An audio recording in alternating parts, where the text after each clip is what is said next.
Before we start this review of Sonic Omens, it is incredibly important we give this fan game context. Ouroboros Studio have courted some controversy while making this game, and if you want the full story then I've linked to Farkel's Google document in the video description that covers this extensively. The main issue with Sonic Omens is one of funding. The team have been funding the development of the game through Patreon and VK, which granted users access to earlier builds of the game. This practice actually jeopardises the entire Sonic fangaming community. Ouroboros do not have the official licensing rights to the Sonic brand, and as a result they cannot charge money for it. Now you might argue that the complete game is available to download for free, but this does not excuse what they're doing behind their Patreon and VK walls. Sega allow the fangaming community to do what they do as long as they don't profit from their intellectual property, and what Ouroboros Studio are doing is dangerous and harmful to the whole Sonic fangaming scene. We do not encourage or endorse what Ouroboros are doing, as Sega will have every right to say, well, if you can't learn how to share, then nobody gets to play with our toys. And that would be a massive loss to an extremely dedicated and passionate community who have been building fan games for decades now. With that out of the way, let's talk about the finished product. Sonic Omens is a 7-episode fan game that follows the modern Sonic formula of games like Sonic Unleashed, Colors, Generations and Forces. The game lets you play as Sonic, Shadow and even Tails as he pilots the tornado through a few stages. The controls are wonderfully tight and it never felt like I didn't have full control over each character.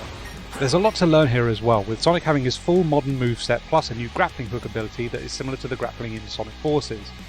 Shadow also gains new abilities with the free use of 4 Chaos abilities that allow him to create area of effect explosions, slow down time and throw spears at enemies and switches. Tails is probably the most unique of the bunch, with a pretty involved setup for the tornado that sees you flying it around select stages, shooting enemies with a machine gun or rockets, whilst also changing the plane's elevation and also performing barrel rolls. You have full control over everything, no on-rails flying here.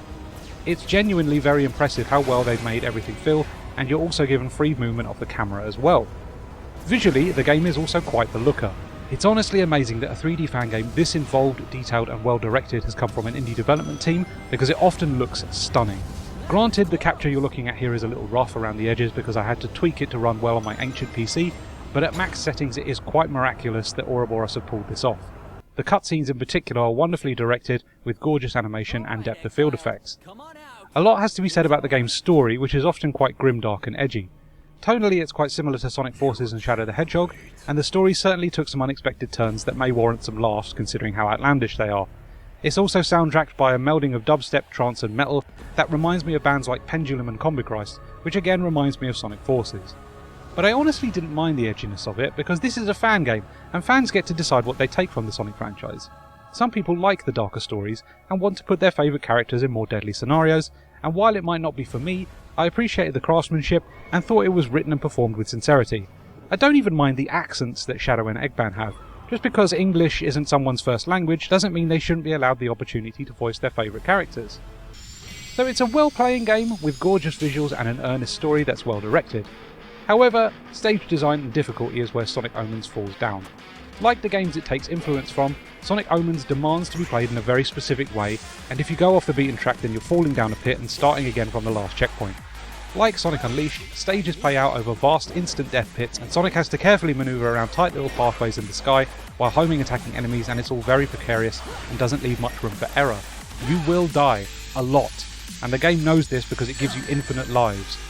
If you like a challenge then maybe you'll enjoy this, but I feel like it massively misses the mark. Sonic games shouldn't be this difficult. It's a mascot platformer for crying out loud. It shouldn't be so utterly hateful in its design. This should be much more approachable, but it's often brutally difficult. Bosses are even harder, with a multitude of intense attack patterns that require quick reactions and great spatial awareness that is greatly at odds with being presented in a Sonic game of all things. Topping it all off, you have to wrestle with one of the worst cameras I've ever had to deal with in a Sonic game. You are often required to move it yourself, and it rarely locks into place so you can just focus on the action. It's way too involved to have to keep up with a game this intense and also wrestle with the camera at the same time. The flying stages are the most egregious example of bad camera placement, because enemies will often attack you off screen and there's just no way to react in time. It makes these stages an absolute chore to get through, and as a result they are the worst part of the game bar none. I let out some very big sighs whenever they showed up to burden me with their tedium. It also becomes so apparent why modern Sonic games lock the camera behind Sonic and have it switch between that and a 2.5D view, because it's just the most manageable way for players to focus on what is happening without having to worry about camera positioning. Sonic Omens is a game with potential, and it's an undeniably impressive development in its own right.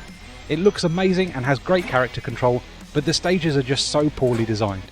Developers need to leave more room for players to make mistakes. You shouldn't be punished with instant death just because you didn't jump in time. You shouldn't be punished for exploring a 3D space by falling into a pit. You shouldn't have to position the camera yourself in a game this fast. You shouldn't have to have your speedy thrill ride action broken up by tedious flying stages where you can't see what's attacking you. You shouldn't have to fight bosses this intricate with so many attack patterns and little room for error in a Sonic game. It's just too much to handle at any given point. And to top it all off, the existence of this game and the developers' decision to fund it via Patreon and VK actually threatens to kill the Sonic fangaming community. Sonic Omens is a difficult game to recommend just through being a bad game, but it's also difficult to recommend morally.